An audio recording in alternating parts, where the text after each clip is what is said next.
AITA for wanting to dump my boyfriend after he lost my savings in a scam? When I got this new job offer, a really great one, by the way. One that could be a huge step forward for my career, I didn't even think twice. Moving across the country sounded thrilling, and I loved the idea of starting fresh. Just him and me, building something real, something lasting. I'd be able to dig deep into my field, show what I'm made of, and I thought we'd both be on that journey together. Now, I knew going in that this would be a challenge for him. He'd always lived at home, never had to manage bills or deal with the usual responsibilities of keeping a roof over his head.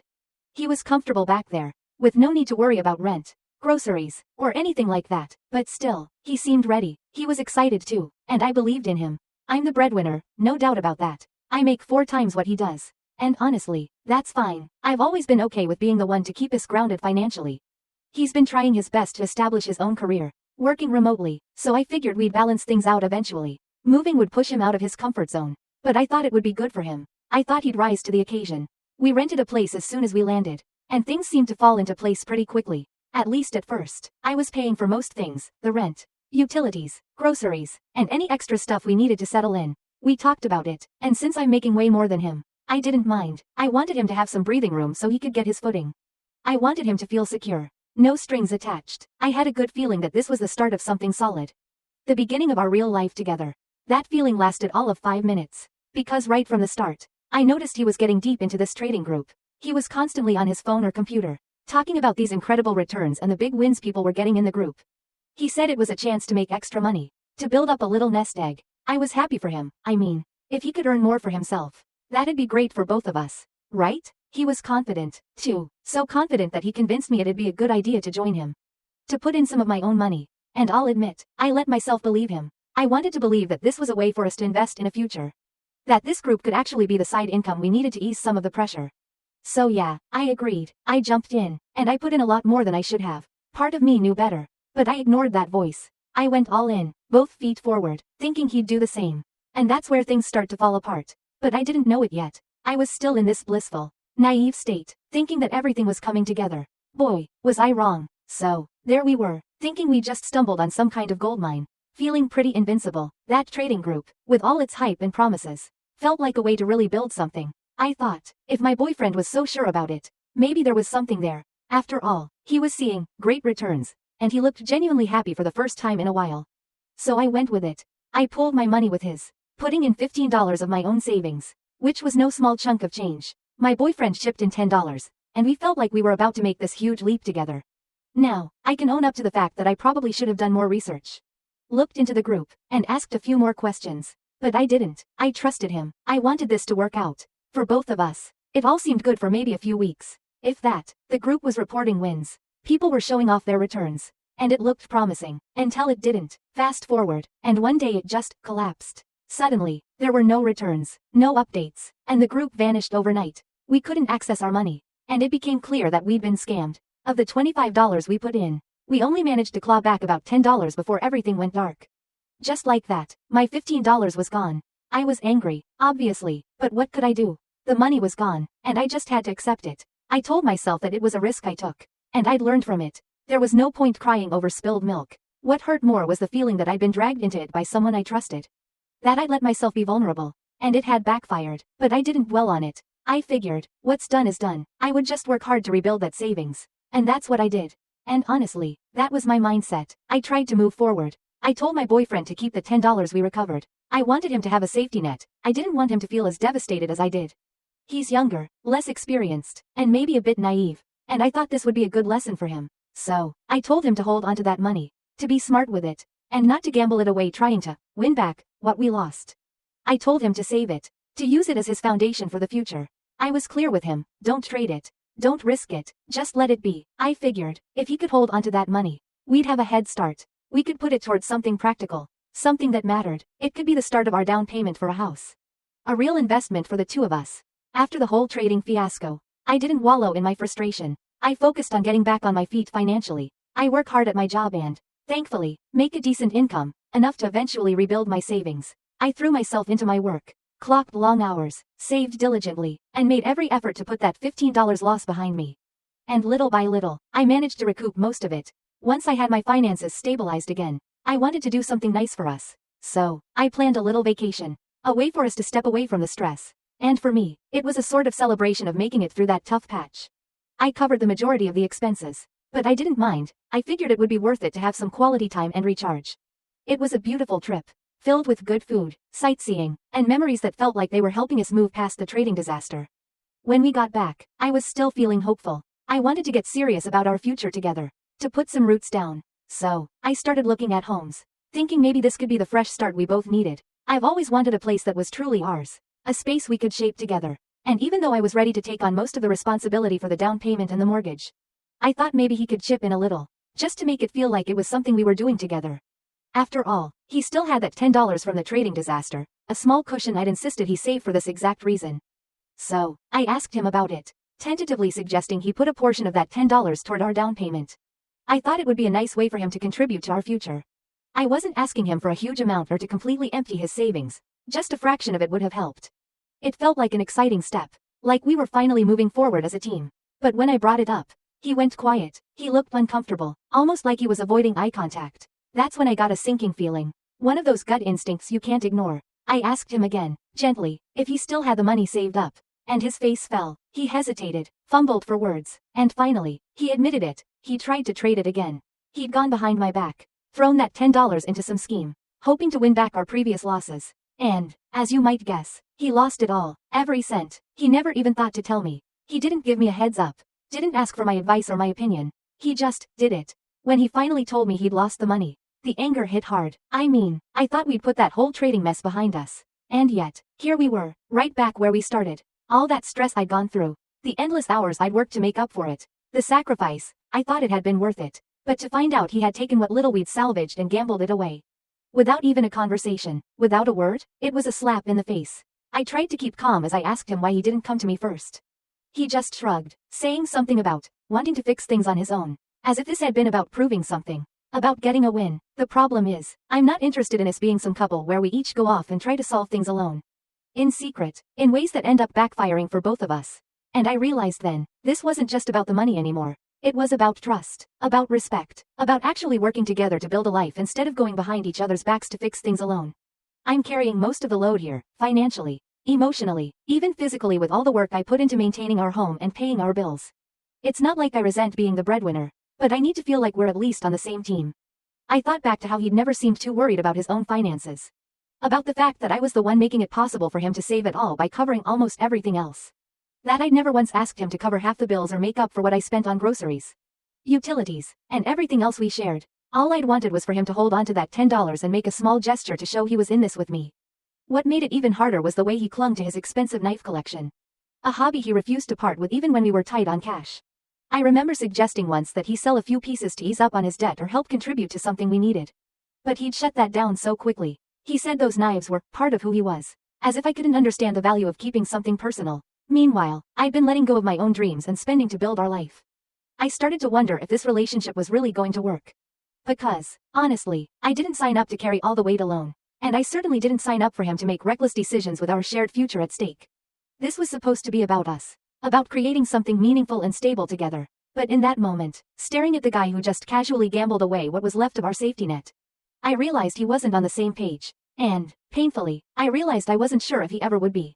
After he told me about losing the money, I was stuck between anger and sadness, teetering on this edge where every solution felt equally impossible. Part of me wanted to just pack up and walk out, leave him with his debt, his knives, and this fantasy of easy money he seemed so hooked on. Another part of me felt like I'd come this far with him, invested so much emotionally and financially, that walking away felt like admitting defeat, like all the time and love I'd poured in would go to waste.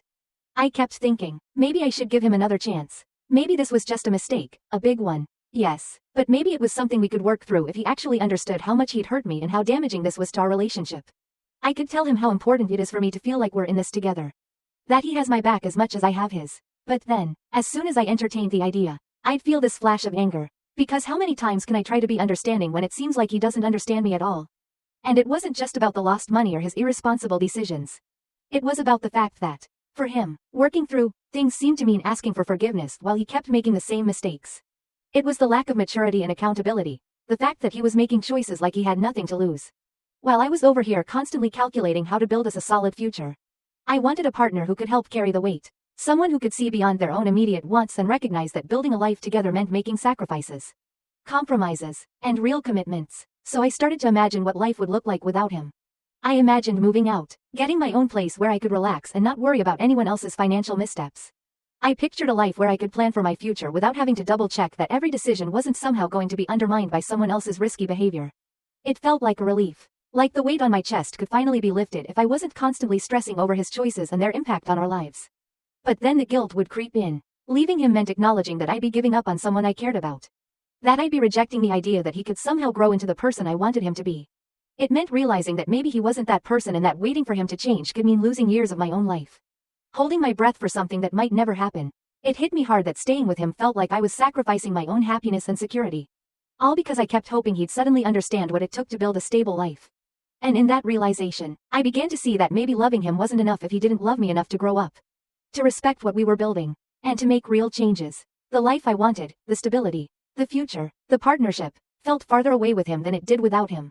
I had to decide, was I willing to keep putting myself second to his poor choices? Or was it time to take a stand for myself, to prioritize my own peace and future over the idea of us? The answer was starting to feel clear, even if it hurt like hell. Making the decision was like standing on the edge of a cliff. I knew stepping away was the right thing, but it didn't make the fall any easier. I wanted to be with someone who valued stability and security as much as I did. Someone who wouldn't risk it all on a gamble or treat my trust like a commodity to be traded. But at that moment, I couldn't ignore that staying with him would mean sacrificing the life I'd worked so hard to build. Piece by piece. One evening, I came home from work feeling particularly drained. My mind had been swirling all day with what-ifs and regrets. But I'd finally reached a kind of acceptance when I walked through the door and saw him there, sitting on the couch and scrolling through his phone, completely unaware of the turmoil he'd stirred up in me. I knew it was time to have a real conversation. No more pushing it off. No more hoping he'd just magically understand. I sat down across from him, taking a moment to gather my thoughts. The words I'd rehearsed in my mind so many times suddenly felt heavier than I'd anticipated. But I wasn't going to let fear stop me. This was too important. I started with honesty, telling him how much it hurt to see him make choices that put our future in jeopardy. I told him how it felt to bear the weight of his decisions, knowing that his financial missteps could drag us both down. I laid it all out, the frustration, the betrayal, the sadness. I didn't hold back. I needed him to understand that this wasn't about just one bad decision but a pattern of behavior that had eroded my trust in him and in our relationship. He listened, nodding at times and looking down at others. But I could tell he didn't fully grasp the gravity of what I was saying. He kept going back to the idea that he could fix it. That he'd be more careful. That he didn't mean for any of this to happen. And while I could see he felt sorry, I didn't see the change or the growth I needed to believe in a different future with him. At some point, his apologies started to sound hollow. Like he was saying what he thought I wanted to hear without really understanding the impact his actions had on me. It was as if he believed that saying sorry was enough to reset everything and move forward. But sorry wasn't going to get back the money we'd lost. Sorry wasn't going to erase the stress I'd felt for months. And sorry wasn't going to fix the underlying issues that had led us to this moment. The hardest part was seeing him struggle to understand why his actions were deal-breaking. He wanted to stay in this comfort zone where I would forgive him. Where he could promise to change and I would believe it. No matter how many times he'd broken those promises before. But I was done being the fallback. The one who constantly adjusted to his mistakes. I finally told him that I needed time and space to figure out what I wanted for my life. It felt like an enormous relief to say those words out loud. But the look on his face nearly shattered me. He looked stunned, as if he never saw this coming, as if the very idea of me prioritizing my own well-being had never crossed his mind. It hurt to see his confusion, knowing that despite everything, I still cared deeply about him. But I couldn't keep putting my needs on hold for someone who didn't seem to value what we had or understand what it took to keep it alive. When he left that night, I sat alone, absorbing the reality of my decision. I knew there would be days where I'd doubt myself, where I'd wonder if maybe I should have just been more patient or understanding. But I also knew that those doubts couldn't change the truth I'd come to realize. I needed to be with someone who valued our relationship as much as I did. Someone who didn't need endless second chances to understand what commitment truly meant. In that silence, I found a sense of clarity. I knew that moving forward wouldn't be easy, and that I might have moments where I missed him or questioned myself. But deep down, I felt a weight lift. I was finally standing up for the life I wanted, the stability I needed, and the respect I deserved. The days following that decision were filled with a strange mix of sadness, relief, and self-discovery. I had never felt so many emotions at once, and it was overwhelming, to say the least. There were moments when I'd catch myself reaching for my phone to text him, to ask him how he was doing, or to share something funny I'd seen. Old habits die hard, but then I'd remember why I made the decision in the first place, to reclaim a life that didn't feel like a constant struggle to compromise my values for someone else's whims. As time passed, I poured my energy into building a life that felt authentic to me. A life that wasn't tethered to someone else's mistakes. I threw myself into my work, started exercising again, and even took up a few new hobbies. For the first time in a long time, I didn't feel responsible for anyone else's well-being but my own. It was liberating. My friends noticed the change, too. They'd comment on how I seemed lighter, happier, and while there were days when I missed the companionship, I didn't miss the tension or the anxiety that had become such a part of my life. I didn't miss constantly wondering if my dreams and plans would be derailed by yet another of his reckless decisions. The freedom I felt in not having to clean up someone else's mess was refreshing. And every day, that decision felt more and more like the right one. Then, one afternoon, I got a message from him. He said he'd been doing some thinking and realized how much he'd taken me for granted. He apologized, truly, sincerely, and told me he was starting to understand the impact his choices had on our relationship. It was bittersweet to read his words because, in some way, I'd been waiting for that acknowledgement for years. But now that it was here, I didn't feel the satisfaction I thought I would. I felt peace. I knew his apology didn't change the past, and it didn't erase the struggles we'd faced. But it did give me some closure, a sense of resolution that I didn't realize I needed. I thanked him for his message, wished him well, and told him I hoped he would continue to grow and find happiness. And just like that, I closed that chapter, feeling no anger, no resentment, just acceptance. From then on, I focused on moving forward, and in a way, it felt like reclaiming parts of myself that had been buried for too long. I realized I didn't need someone else to complete my life, to make it meaningful or worthwhile. I was capable of building my own happiness, of choosing stability and joy without relying on someone else to provide it. As I continued to find myself, I learned to trust my instincts again, to recognize that standing up for myself wasn't selfish, it was necessary. And while I wasn't sure what the future held, I felt confident for the first time that I was exactly where I was meant to be. There was no longer any weight holding me back, no fear of what might go wrong. Instead, there was only hope for what was to come and gratitude for the strength I'd found within myself. And that, more than anything else, was the greatest victory of all.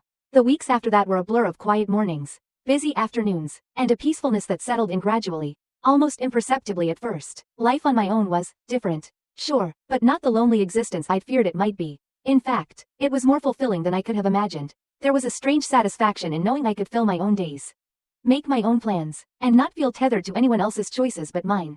I started investing more time in my passions. I picked up books I'd been meaning to read, enrolled in a cooking class I'd always been curious about, and even took up hiking on the weekends, exploring new trails and breathing in the crisp, fresh air. Each hike felt like a journey inward, a reminder that I was building a life rooted in my own resilience and joy. There were no phone calls filled with worry, no moments of dreading another letdown, just me, taking in the scenery, with nothing to hold me back. Friends who had seen me struggle for so long commented on the change. "You look different, happier," they'd say, and I'd smile, knowing they were right. It was like shedding a skin I'd outgrown. They'd invite me out more often, eager to catch up, and I found myself enjoying the freedom of saying yes, without having to check in or compromise with anyone else's plans. I was finding a rhythm, my own rhythm, and it felt like coming up for air after years of treading water. I did think about him sometimes. I wondered if he was doing all right, if he'd found a way to truly reflect and grow from everything that had happened. I didn't wish him ill, if anything. I hoped he'd find his own version of happiness, maybe even learn to see things from a new perspective. But that chapter was firmly closed, and any thoughts of him quickly faded into the background as I continued shaping my own future. One day, I received an invitation from a friend to go on a weekend trip up to a lake. A spontaneous little getaway. A year ago, I might have hesitated, worried about what it would cost, what conflicts it might cause, or who would be inconvenienced by my decision. But this time, I just packed a bag and said yes. That weekend, as I sat by the lake, watching the sun dip below the horizon and cast a warm glow over the water, I felt a quiet joy that words couldn't capture. It was the simple satisfaction of making choices for myself and knowing I was finally at peace. Returning home, I reflected on how much I'd grown. I was no longer the person who tiptoed around someone else's feelings, afraid of causing conflict or upsetting the delicate balance. I was stronger now, more grounded, and grateful for every step I'd taken, even the missteps that had brought me here. That peace had been hard-won, but it was mine, and no one could take it away. And so, I continued forward, embracing each day with newfound confidence. Life had a way of surprising me now, in the best possible ways. No longer burdened by someone else's baggage, I was free to carry only the things that brought me joy. And in the end, that was more than enough.